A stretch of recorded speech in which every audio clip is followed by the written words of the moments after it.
حضرت عبداللہ بن عمر رضی اللہ تعالیٰ عنہ سے روایت ہے کہ رسول اللہ صلی اللہ علیہ وسلم نے فرمایا، مسلمان کا بھائی ہے، نہ وہ اس پر ظلم کرتا ہے اور نہ اسے بیار و مددگار چھوڑتا ہے۔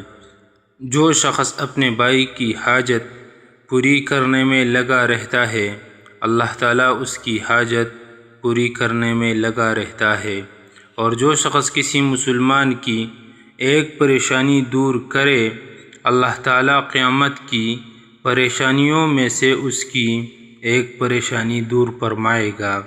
حوالہ صحیح البخاری، حدیث نمبر 2442۔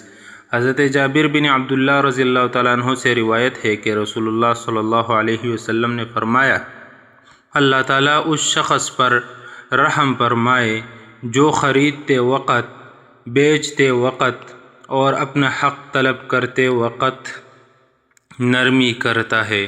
حوالہ صحیح البخاری، حدیث نمبر 2076۔